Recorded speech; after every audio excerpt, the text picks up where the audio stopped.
Hello everyone and welcome back to the Apache Halloween YouTube channel, where in today's video I will be unboxing and showing you guys the Spirit Halloween 2016 Howling Werewolf.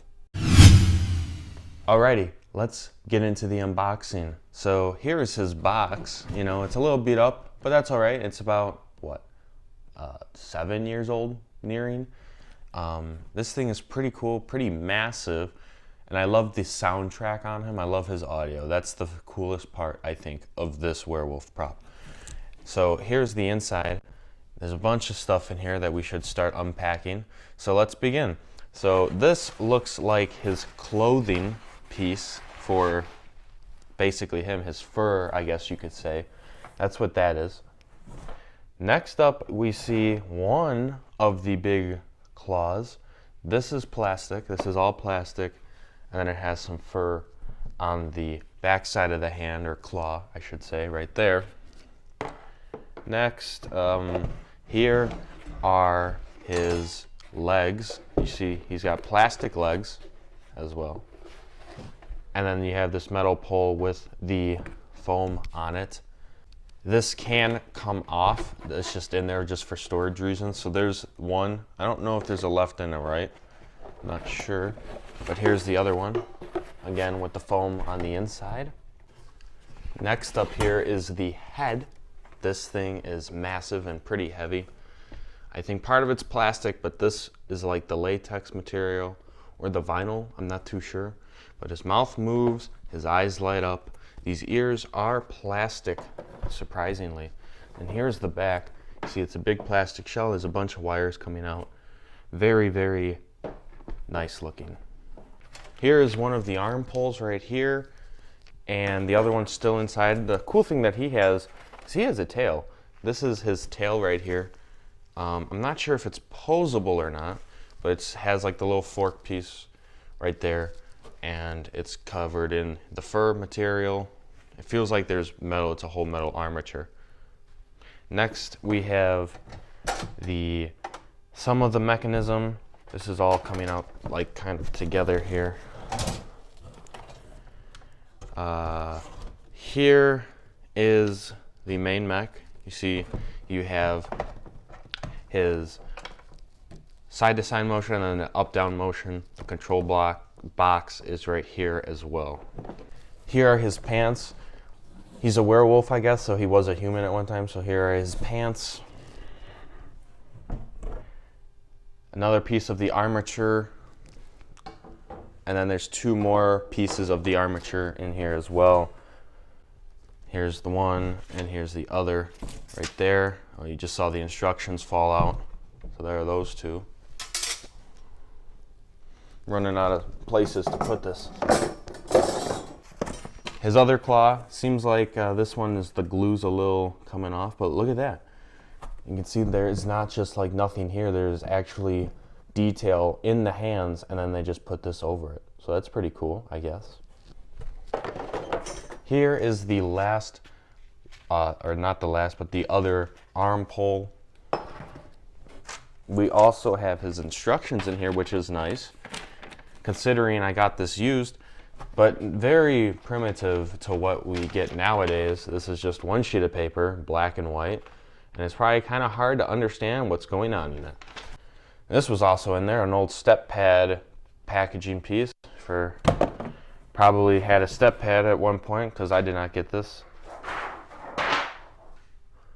And then lastly, here is his base. You can see that the poles are actually welded on an angle instead of usually straight up for structural support, because for such a big prop that leans, this is all that his base is. So that is all the contents in the box. So now let's start setting him up. Alright, so I got all the parts around me, so let's start setting him up. First off, we take the base here and set it down right in the middle. So then what we're going to do is we're going to take the feet and slide them over the pole here, and then we're going to slide in this main metal pole through the plastic foot cutout and snap lock it through like this. You want to have the foot on first before you slide the pole into the place. We're going to do that with the other side as well here.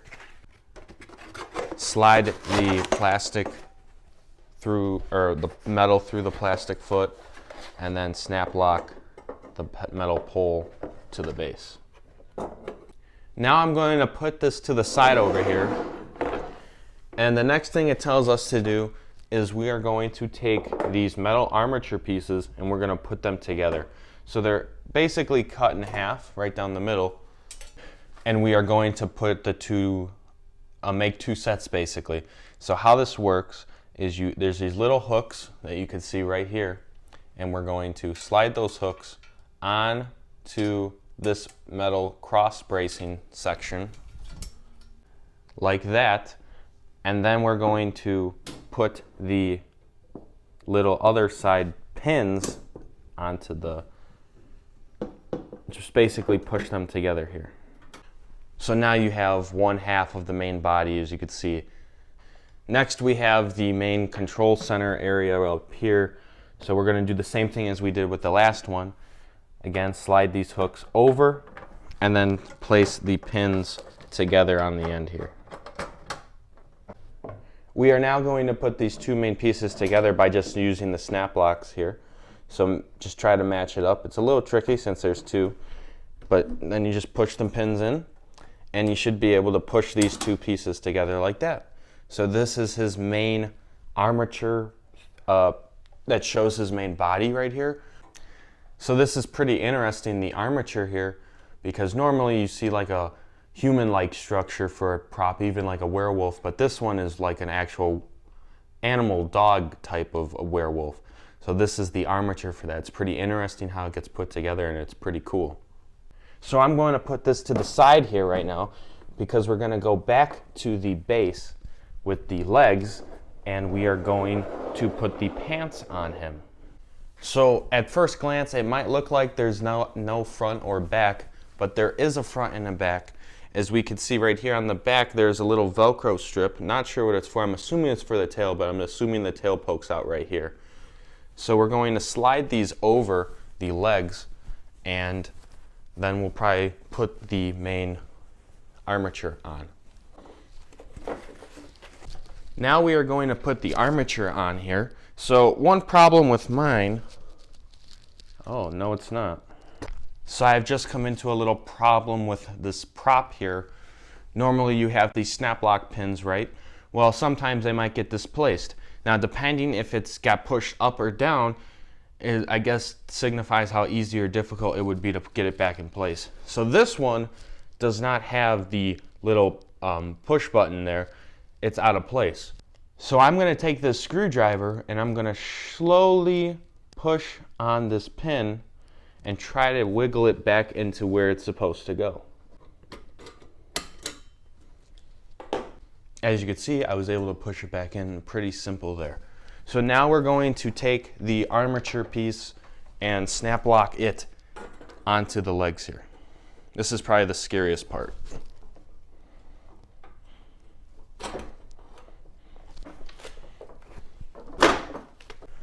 So it seems like the easiest way to get this on is to, instead of letting gravity take control, try to push this part up, and that kind of relieves tension in here to make it easier to make it push on.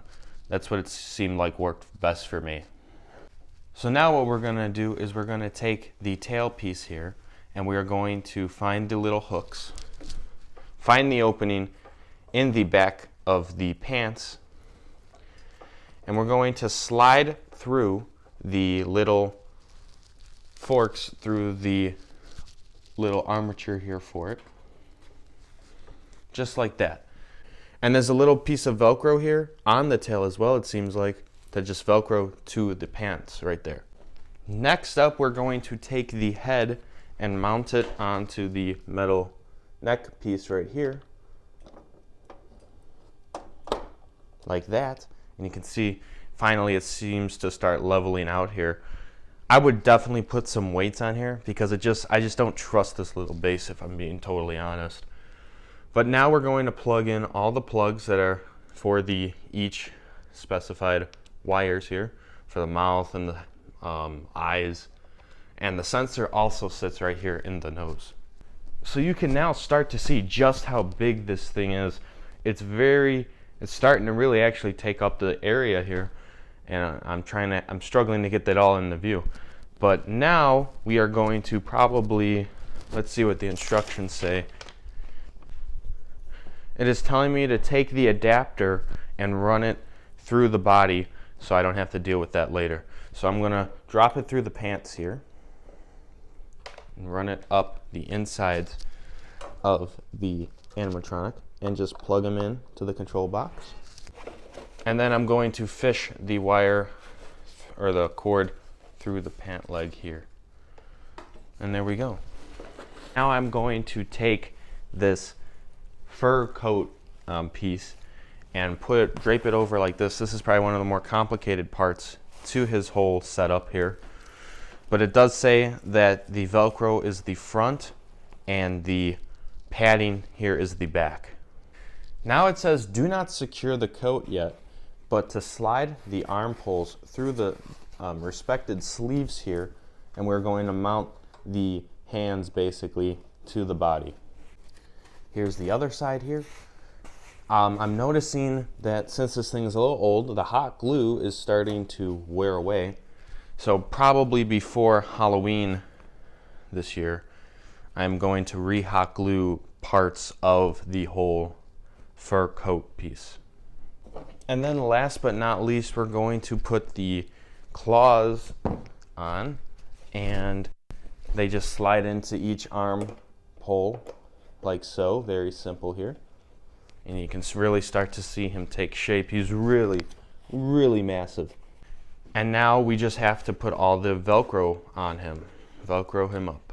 So there's Velcro on the arms, sleeves here to get that all nice and cleaned up looking. Same on this side here. So I will finish Velcroing him up, and then I will give you my final thoughts, and then we will go into the demo of this guy. Here's just a quick little overview of the guy. You can see how big it is. It is really massive, barely fitting in the little filming area here. But you can see I like the fabric that they used here. There's a little variation. There's some actual holes here. I'm not sure exactly what they're for, if they're just for texture. This needs to be covered up a little more. It looks all right, but you can see the tail. That's probably an extra foot of length. But you can see the base here is kind of leaning up. I'm not really keen on that. But there's the face. The only problem is his jaw is a little lopsided. I don't know what that is from, but it looks all right. You can't really tell when his mouth is opening. It's not that big of a deal. But he is really cool. Such an awesome prop. I think he's very underrated. I don't know. I've heard like not many people like him. I'm not sure how true that is. And is his idea original? Not really. It's a werewolf. That's all it is. But the execution on him is very amazing and very scary looking.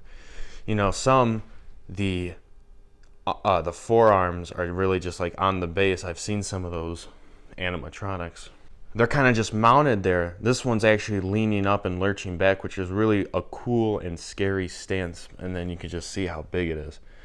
Very, very awesome. But that is about it for this part. The setup is complete.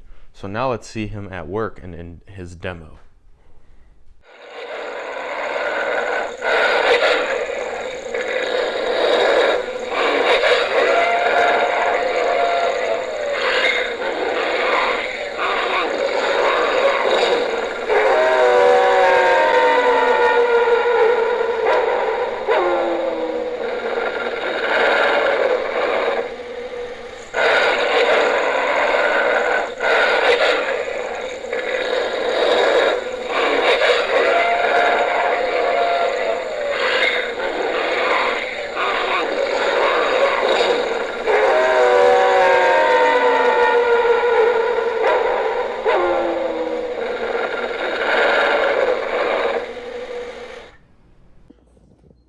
So that is the Howling Werewolf animatronic from Spirit Halloween. Again, I will say it again. He is a very large animatronic, takes up a lot of room, and he's pretty cool. Now I was reading up on the wiki and it says that this is actually a shirt the gray. That's what I think. I don't know. It might be a coat. I don't know what they were going for, but I don't really care because it's going to be dark and you're not going to even see it. Also, this right here is spring. There's a spring in here, so the tail can wiggle a little bit, which is pretty cool. Be cool to get something to be able to make it actually like sway side to side. But overall, I don't really have nothing bad to say about it other than it's super hard to get a thumbnail of this guy. And then also the base is a little questionable. Probably gonna weigh it down because I don't want him to fall in the wind. But it seems like the center of gravity is pretty located somewhere right here. So it shouldn't be too big of a deal.